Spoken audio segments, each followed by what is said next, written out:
My name is Michael Parsons. I'm a qualified chartered accountant and an ex-banker, and I've worked in the Middle East and in Russia, actually setting up a bank. I set up what is now the largest bank in Dubai with one other person.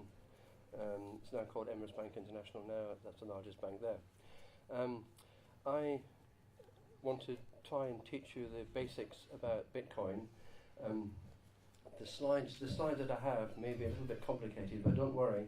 I'm going to skim through them and just talk about it, and the slides are available as a handout for anyone that wants to see them. So, what is Bitcoin?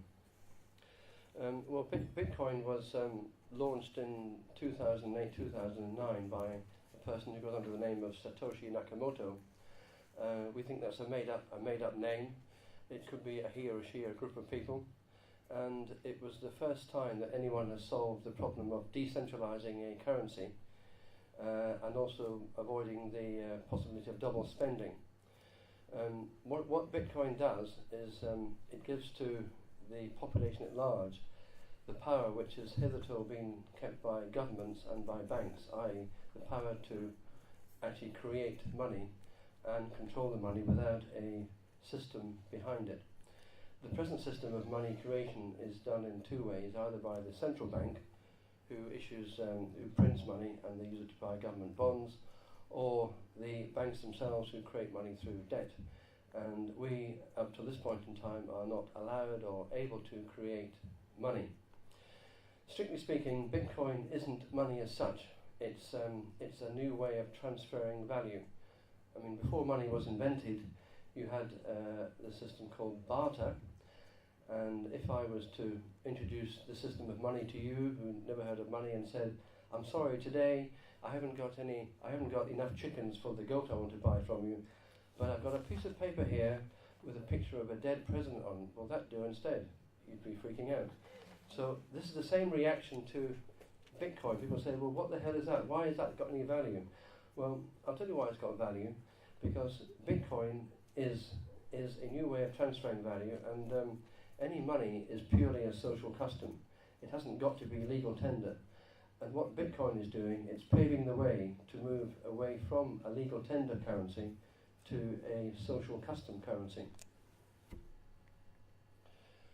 I've got a chart there which I spent probably a day and a half thinking about and doing it. I got help from someone called Eric Voorhees, who's been quoted by Robert Preston in the news today. He's written a piece on Reddit about the demise of Mt. Gox. I think my good friend Mr. McDowell has met him at the conference 2 weeks ago. It just gives you a difference between digitized and digital money. In fact, what Bitcoin really is, all money at the present time is in fact digitized, but it's not digital. By that I mean that it's in a digital form, number form, but I can't transfer the bank money to you without the use of the bank. So that chart is a very useful chart to look at, and it gives you a very clear differentiation between bank money and Bitcoin money. This is a chart which explains how Bitcoin works.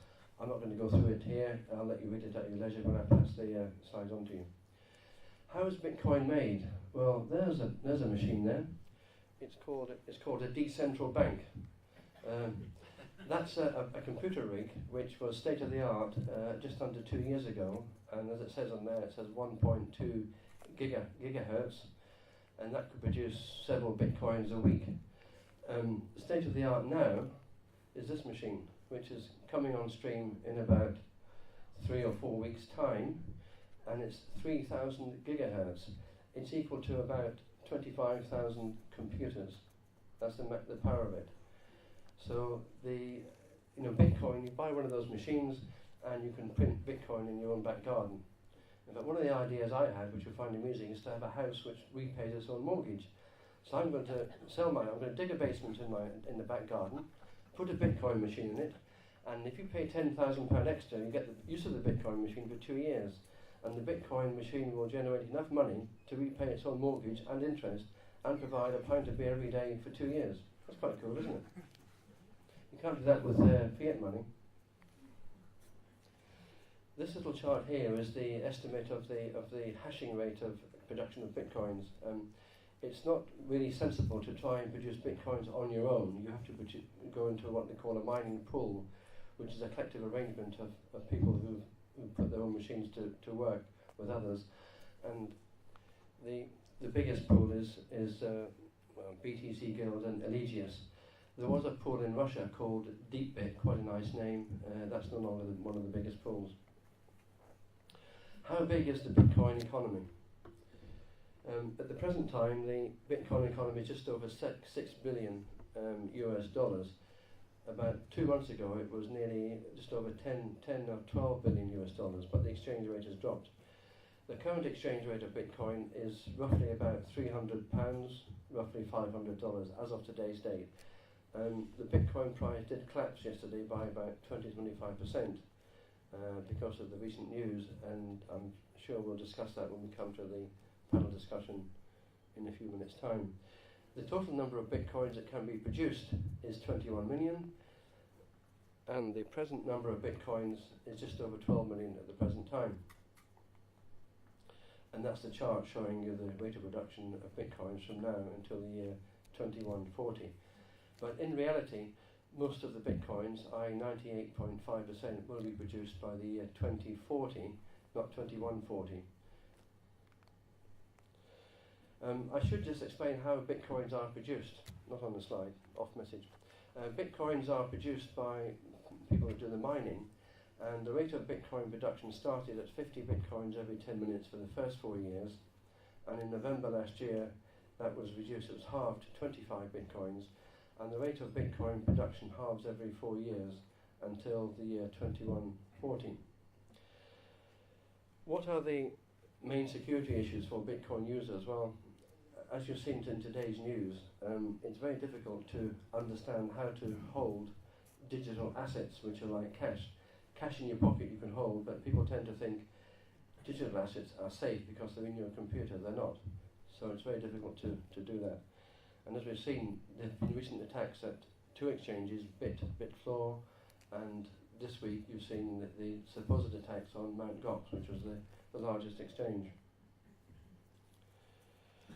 What do you need to have Bitcoins? Well, you have to, first of all, you can either download the entire software yourself, or you can download a wallet which is produced by someone else, and you can have a lighter or a less light version of that wallet.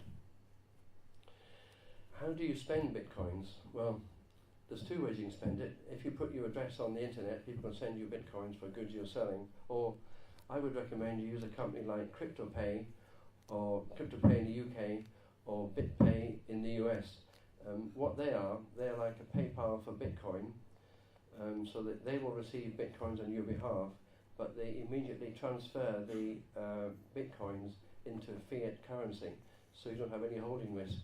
Because one of the big criticisms of Bitcoin, it is a genuine one, is that if you were to receive Bitcoins for your goods or services you're selling, and the Bitcoin price was to collapse, which it has done yesterday, you would be at a loss. If you use a payment processor like CryptoPay or BitPay, then that risk is reduced, is eliminated entirely in fact, because they take that risk. What about regulation? There are no regulations for Bitcoin, and it's my view and a number of other people's views, Mr. Robert McDowell's view from Alderney, that Bitcoin should have its own separate standalone regulation. And I think that's the case. I mean, strictly Bitcoin doesn't need regulation, but in order to avoid all these mishaps at the exchanges and to integrate Bitcoin with the existing tired fiat system, we do need some form of regulation, I believe, because otherwise you won't have that interface and Bitcoin won't take off in the way it should and can and must do.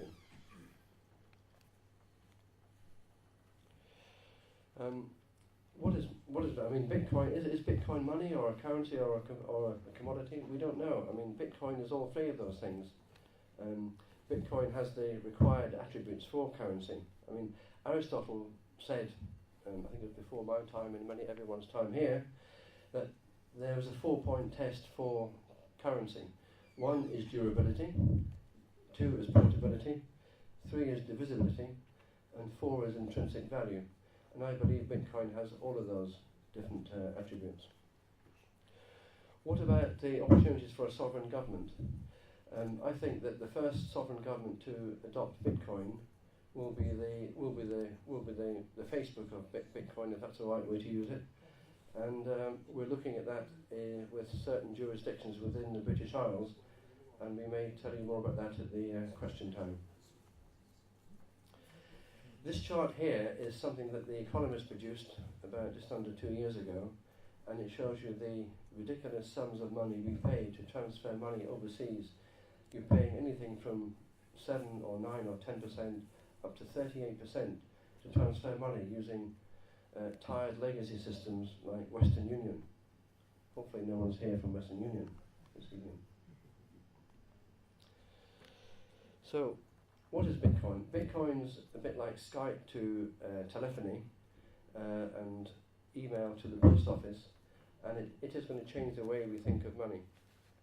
I was going to start off this presentation with a question, and the question is, not the question, sorry, if Bitcoin is the answer, what is the question? Does anyone know what the question is?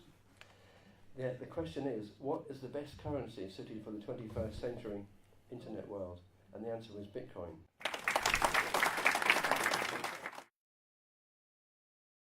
My name is Hakim Amoni. I'm the CTO and co-founder of Seedcoin. Seedcoin is a Bitcoin startup incubator. What we do is we help startups from around the world gain finance. We give them guidance. We also give them mentoring. We work with startups from all around the world. I myself located here in London, UK. I have 2 partners. One is in Hong Kong and the other one is in Singapore. Currently, Seedcoin is incubating 8 companies around the world. There are 2 exchanges, Dealcoin, an in-person exchange, mexbt.com, a Mexican Bitcoin exchange, 2 payment processors, CryptoPay here in the UK, and GoCoin over in America. We also are incubating a Bitcoin wallet called Hive. Hive is a wallet that is designed to be used by anyone that doesn't have a strong knowledge of IT, so it's going to be very user-friendly for the mainstream population. We also incubate a payment processor integrator, a company called CoinSimple, that enables shop to very easily switch between different Bitcoin payment processors, but keep all their data into one place. And finally, we're incubating 2 more companies. One is BTC.SX. It's a trading platform that enables people to bet on the Bitcoin movements up or down. They can bet on both directions. And the last one is a company from Australia called ZSIM. ZSIM is making a very disruptive little piece of hardware that will enable anyone around the world with any kind of mobile phone, whether it's a smartphone or a very basic mobile phone, to have a Bitcoin wallet at their disposal without the approval of the mobile phone manufacturer and without the approval of the telecommunication provider.